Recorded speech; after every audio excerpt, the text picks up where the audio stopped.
नमस्कार, मेरो नाम पुष्पा देवकोटा। म अहिले चन्द्रकोट गाउँपालिका वडा नम्बर 8 मा अवस्थित तुराङ बहु प्राविधिक शिक्षालयमा 5औं सेमिस्टरमा अध्ययनरत छात्रा। म आज यो भिडियो मार्फत हजुरहरू सामु मेडिसिनल प्लान्ट अन्तर्गत पर्ने टिमुरको बारेमा बताउन गइरहेकी छु। टिमुर खेती कसरी गरिन्छ, यसको बोट कस्तो हुन्छ, यसका महत्त्व कति हुन्छन् र यसको प्रयोगको बारेमा चर्चा गर्नेछु। टिमुर नेपालमा सर्वत्र पाइने औषधियुक्त वनस्पति हो। यो स्वादका लागि नेपाली भान्सामा प्रयोग भइरहेको हुन्छ। यो एकदमै मिठो, वासनायुक्त हुन्छ। टिमुर स्वादका लागि मात्र नभई औषधिका रूपमा पनि एकदमै धेरै प्रयोग गरिन्छ। यो अलिकति टर्रो, पिरो, जिब्रो परपराउने खालको हुन्छ। टिमुरको बिरुवा नेपालको पूर्वदेखि पश्चिमसम्म 1200 देखि 2500 मिटरको उचाइमा पाइन्छ भने टिमुरको बोटमा काँडा नै काँडा हुन्छन्, जसले गर्दा टिमुरको दाना टिप्न निकै गाह्रो हुन्छ। टिमुरको रुख 2 देखि 7 मिटरसम्मको अग्लो हुन्छ।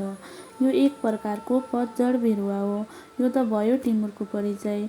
अब लागौँ टिमुरको महत्त्व र फाइदातर्फ। हाम्रो नेपालको गाउँघरमा टिमुरलाई औषधिका रूपमा प्रयोग गरिन्छ।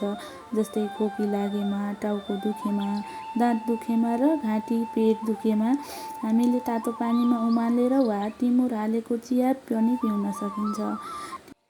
टिमुरमा एन्टिअक्सिडेन्ट गुणहरू भरपूर मात्रामा रहेका हुन्छन्, जसले गर्दा विभिन्न प्रकारका रोगहरूसँग लड्ने क्षमता यसले प्रदान गर्दछ। टिमुरमा रहेको बहुमूल्य तत्त्वले शरीरमा उत्पन्न हुने क्यान्सर सेललाई नष्ट गर्न मद्दत गर्दछ। टिमुर दाँतमा लाग्ने किराबाट पनि बचाउन मद्दत गर्ने भएकाले अहिले आयुर्वेदिक टुथपेस्टहरूमा पनि टिमुरको प्रयोग गरिँदै आएको हामीले देख्न सक्छौँ। त्यसैले दाँतमा किरा लागेको खण्डमा टिमुरको दाना चबाउने हो भने यसले सन्चो गराउन सक्छ। यसैगरी हात खुट्टा मर्केको ठाउँमा र दुखेको ठाउँमा टिमुरको तेल वा पेस्ट लगाउने हो भने यसले सन्चो गराउन सक्छ। यो स्वास्थ्यको लागि एकदमै महत्त्वपूर्ण वनस्पति भएकाले आयुर्वेदिक तेलहरूमा टिमुरको प्रयोग निकै भइरहेको हामी देख्न सक्छौँ। यसको मद्दतले पेटमा उत्पन्न हुने नराम्रो ब्याक्टेरियाहरू जस्तै जुका, चूर्णा लगायतका अन्य कीटाणुहरूलाई मार्न मद्दत गर्दछ। टिमुरमा राखेको चिया हैजा, झाडापखाला, ज्वरो आउँदा पिउने हो भने यो निकै उपयोगी हुन्छ। टिमुरको धुलो माछा, मासु, अचार र तरकारीमा प्रयोग गर्दा चिसो मौसममा चिसो लाग्नबाट बचाउँछ। टिमुरको प्रयोगले हाड जोड्नी दुख्ने, कम्मर दुख्ने र वात रोग भएका व्यक्तिहरूलाई सन्चो हुन र दुखाइबाट बच्न सहायता गर्दछ। लो ब्लड प्रेसर भएका व्यक्तिहरूले टिमुर सेवन गर्ने हो भने ब्लड प्रेसर कन्ट्रोल गर्नमा पनि मद्दत गर्दछ। खाना अपच हुँदा र हिमाली लेक लाग्दा टिमुर प्रयोग गर्न सकिन्छ। छालामा देखिने विभिन्न किसिमका एलर्जीहरूबाट पनि यसले हामीलाई बचाइराखेको हुन्छ। यसले दैनिक रूपमा हामीले खानेकुराहरूमा टिमुरको प्रयोग गर्ने हो भने यसको एलर्जी हुनबाट बचाउँछ। टिमुरले हाम्रो पेटको डाइजेस्टिभ सिस्टमलाई पनि मजबुत बनाउन सहयोग गर्दछ, जसले गर्दा हाम्रो शरीरको इम्युनिटी सिस्टम पनि बुस्ट हुन पाउँछ। खेती प्रविधि, माटो तथा हावापानी। हिउँदमा केही चिसो र वर्षायाममा न्यानो हावापानी हुने मध्यम पहाडी क्षेत्रको जङ्गल र पाखो बारीमा टिमुरको खेती गर्न सकिन्छ। खास गरी दक्षिण फर्केको पाटो अझ राम्रो हुन्छ। अम्लीयपना 6 देखि 7 भएको बलौटे दोमट माटोमा पनि यो सप्रन्छ। गाईबस्तुको पुरानो मल हालेर जैविक खेती गर्दा उत्पादन, गुणस्तर र मूल्य सबै हिसाबले राम्रो मानिन्छ।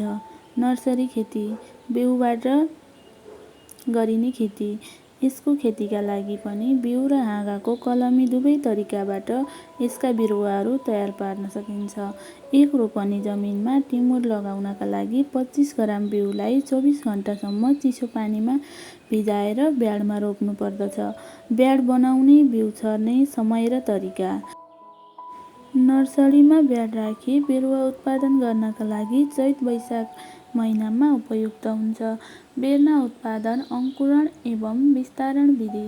नर्सरीमा राखेको बिउ 2-4 महिनाभित्रमा उम्रिसक्दछ र उम्रेका बेर्ना 6 देखि 10 महिनासम्मको समयमा अर्को ठाउँमा सार्न योग्य हुन्छन्।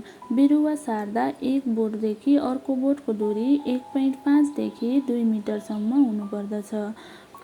हाँगाको कलमीबाट खेती गर्दा टिमुर छिप्पिएको हाँगालाई पुस माघ महिनामा 15 देखि 18 सेन्टिमिटर लम्बाइमा काटेर कलमी बनाउनु पर्दछ। यसलाई नर्सरीमा तयार पारिएको पोलिथिन ब्यागमा छड्के पारेर रोप्नु पर्दछ। कलमीको टुक्रालाई छड्के पारेर रोप्दा फागुन चैत महिनामा पालुवा पलाउँछ। पात पलाएर 20 देखि 25 सेन्टिमिटर अग्लो भएपछि वर्षायाममा सार्न योग्य हुन्छ। यसरी तयार पारिएको बेर्नाहरू पनि बिउबाट तयार पारिएका बेर्नाहरू जसरी नै खाडलमा रोप्नु पर्दछ। अब लागौँ व्यवस्थापनतर्फ। सिँचाइ तथा गोडमेल। रोपिएको बिरुवाको वरिपरि पानी जम्न नदिने कुलेसो काट्नु पर्दछ। बिरुवाको हेरचाह र वर्षको 2-3 पटक गोडमेल गर्नु पर्दछ। बेला बेलामा झारपात हटाई सफा गरिदिनु पर्दछ। बिरुवा 2 फिट जति अग्लो भएपछि अरू बिरुवाले असर गर्न सक्दैनन्। गाईबस्तुको पुरानो मल राख्न सके बाली राम्रोसँग सप्रन्छ। यसरी हुर्काएका बिरुवाहरूले तेस्रो वर्षदेखि फल दिन सुरु गर्दछ र हरेक वर्ष उत्पादन बढ्दै जान्छ।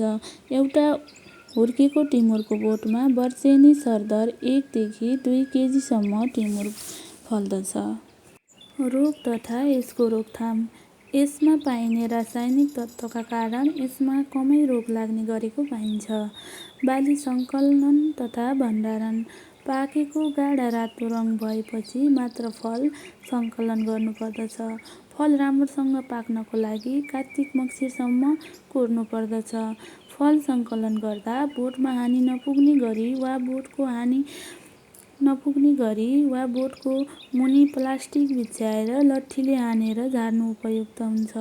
एकजना मानिसले एक दिनमा सरदर 4 देखि 5 केजीसम्म टिमुर सङ्कलन गर्न सक्ने भए पनि खेती गरिएको बोटबाट त्यसभन्दा धेरै बढी सङ्कलन गर्न सकिन्छ। आशा छ हजुरहरूलाई यो भिडियो मार्फत धेरै कुरा थाहा पाउनुभयो र हजुरहरूलाई यो भिडियो जस्तो लाग्छ त्यस्तै प्रतिक्रिया दिन नभुल्नुहोला। हस्त धन्यवाद। Thank you for watching.